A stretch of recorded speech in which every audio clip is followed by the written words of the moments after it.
ही हो बंधु सखा तुम ही हो, तुम ही हो माता पिता तुम ही हो, तुम ही हो बंधु सखा तुम ही हो, तुम ही हो साथी तुम ही सहाय, कोई ना अपना सिवा तुम्हारे, तुम ही हो साथी तुम ही सहाय, कोई ना अपना सिवा तुम्हारे, कोई ना अपना सिवा तुम्हारे, दया की दृष्टि सदाए रखना, दया की दृष्टि सदाए हो बंधु सखा तुम ही हो, दया की दृष्टि सदाए रखना, तुम ही हो, तुम ही हो माता पिता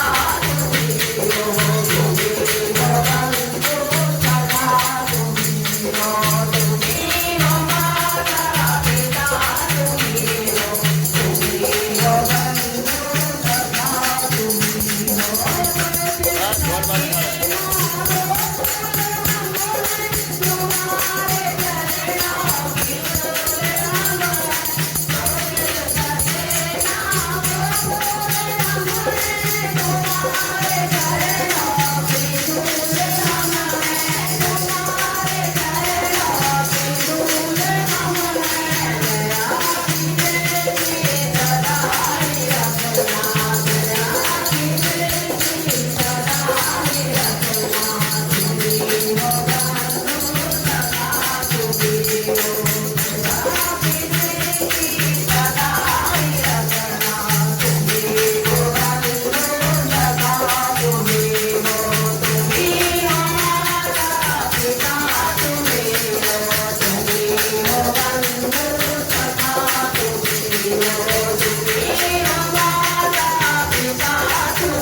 वन्दे देव उमां पतिशुरगुरं वन्दे जगत्कारणहं वन्दे पन्नकभूषणं मृगद्रहं वन्दे पशूनां पति वन्दे सूर्यशशाङ्कवन्दिनयनं वन्दे मुकुन्दं प्रियाय वन्दे भक्तजनाश्रियं वन्दे शिवं शङ्करं कस्तूरीकुण्डलतिलकलाटपटले वक्षस्थले कौस्तुभं नासाग्रे वरमौक्तिकं करतले वेणुकरे कङ्कणं सर्वाङ्गे हरिचन्दनं सुलितं कंठे च मुक्तावली गोपास्त्रो परवेष्टतो विजयते गोपाल चूड़ामणि बांके बिहारी लाल की जय।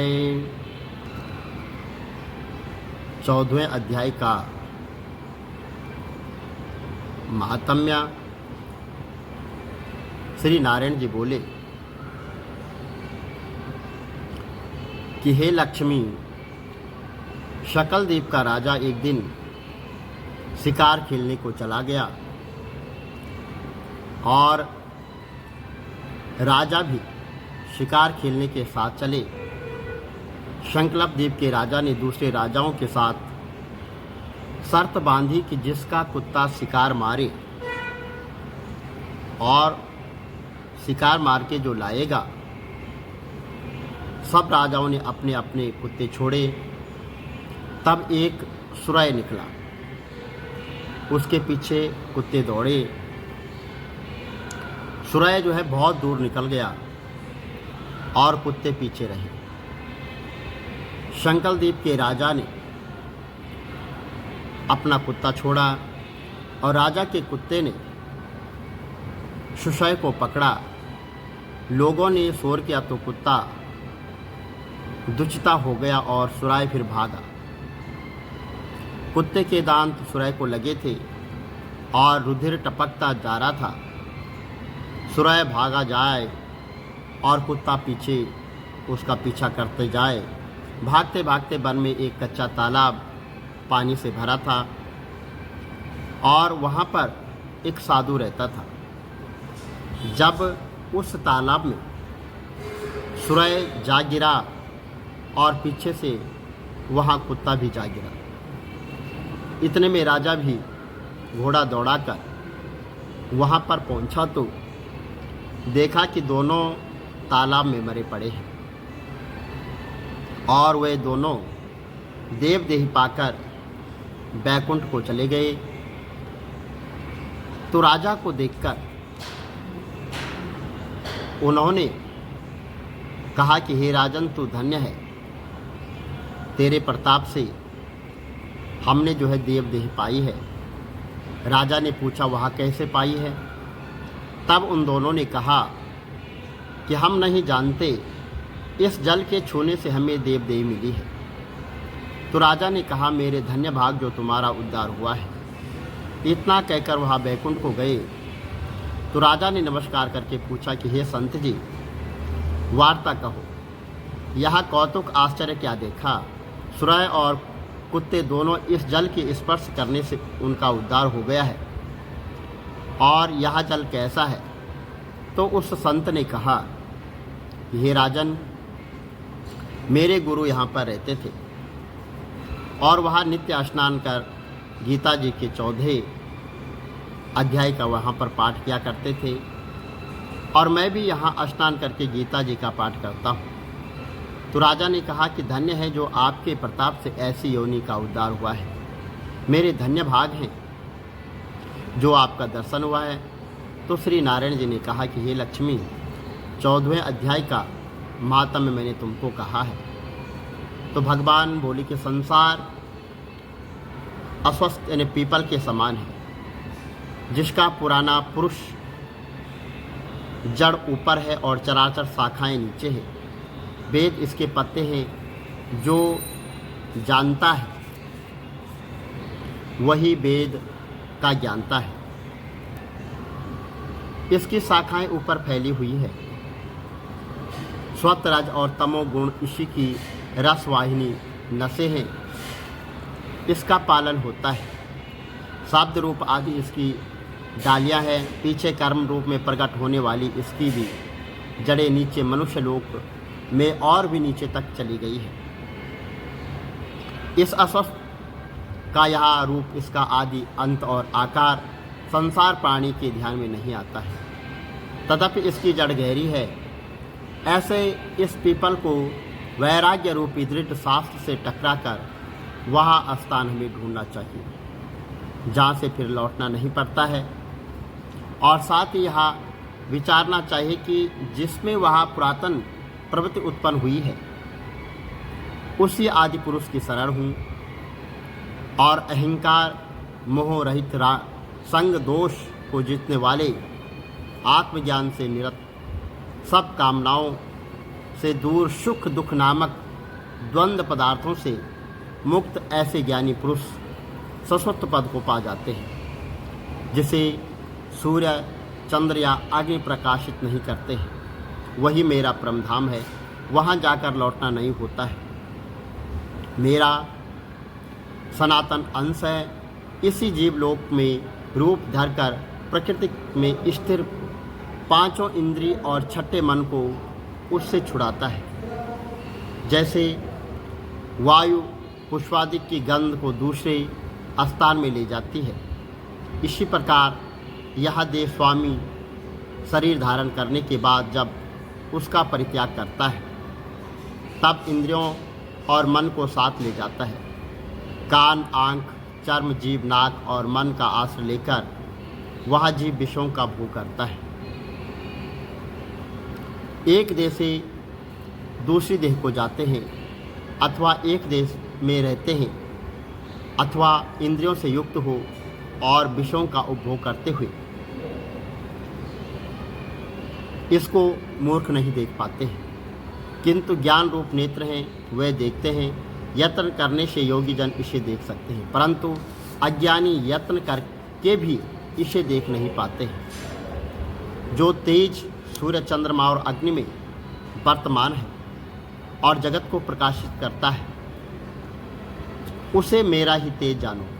मैं ही पृथ्वी में प्रवेश कर अपने तेज से समस्त भूतों को धारण करता हूँ और मैं जठर अग्नि होकर प्राणियों के देह में प्रविष्ट हूँ और प्राणवायु अपन वायु में संयुक्त होकर चारों प्रकार भक्ष्य भोज चेष्ट लोह से भोजन किए हुए प्राणियों के अन्न को पचाता हूँ।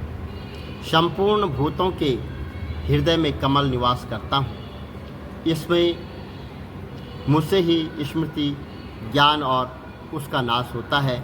सब वेदों में जानने योग्य मैं ही हूँ। वेदांत का कर्ता और वेदों का ज्ञानता मैं ही हूँ।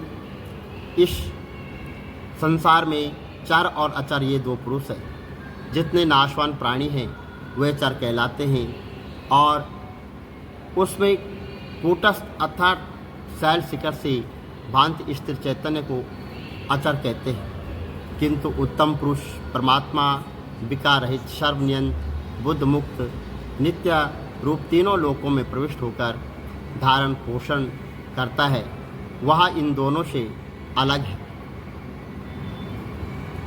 मैं चर और अचर से उत्कृष्ट हूँ। इसी कारण लोक और वेद में मैं पुरुषोत्तम नाम से विख्यात हूँ। हे भारत, जो ज्ञानी जन इस प्रकार से मुझको पुरुषोत्तम जानता है, वह सब कुछ जानता है और सर्वभोक्त भेक्ता मेरा ही स्मरण करता है।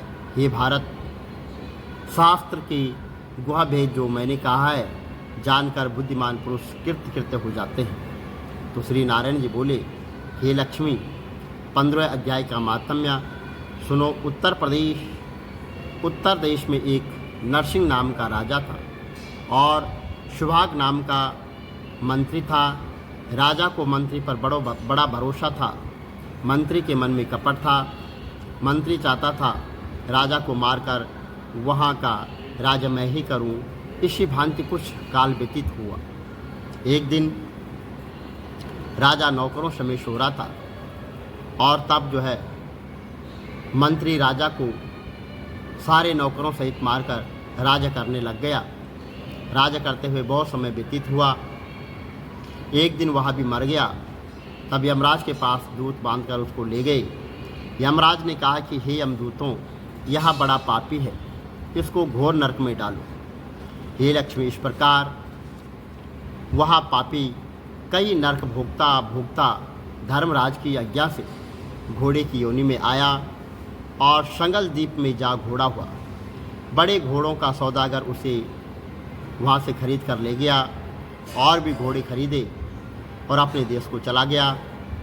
और चलते चलते देश में आया, तब वहाँ के राजा ने सुना कि अमुक सौदागर बहुत घोड़े ले आया है। तब राजा ने उसे बुलाया और कई घोड़े खरीदे। उस घोड़े को भी खरीदा। जब उस घोड़े को हाथ फेरा, तब राजा को देखकर उसने सिर फेरा। तो राजा ने देखकर कहा कि यह क्या बात है, जो घोड़े ने मेरे को देखकर अपना सिर घुमा दिया, इसका क्या कारण है। तब पंडित ने कहा कि हे राजन, इस घोड़े ने आपको सिर नवाया है। राजा ने कहा, यह बात नहीं है। कई दिन पीछे राजा शिकार खेलने को उसी घोड़े पर सवारी करके गया। वह घोड़ा जल्दी चलता था। राजा शिकार खेलते खेलते बहुत दूर चला गया और उस दिन राजा ने जाते ही शिकार मारा। राजा बहुत प्रसन्न हुआ। दोपहर हो गई, राजा को तृष्णा लगी। वन में एक साधु देखा, कुटिया में बैठा हुआ था। तालाब जल से भरा हुआ है। वहाँ राजा उस घोड़े से उतरा और वृक्ष को बांधकर कुटिया में देखा तो साधु अपने पुत्र को गीता जी के 15वें अध्याय का महात्म्य सुना रहे थे और सिखा रहे थे। वृक्ष के पत्ते पर श्लोक लिख दिया बालक को खा खेलते फिरो और इसको कंठ यानी याद भी कर लो। जिस वृक्ष पर राजा ने घोड़ा बांधा था उसी वृक्ष के पत्ते पर श्री गीता जी के का जो है वहाँ पर श्लोक लिखा हुआ था। वह बालक पत्ता लेकर खेले भी और पढ़े भी।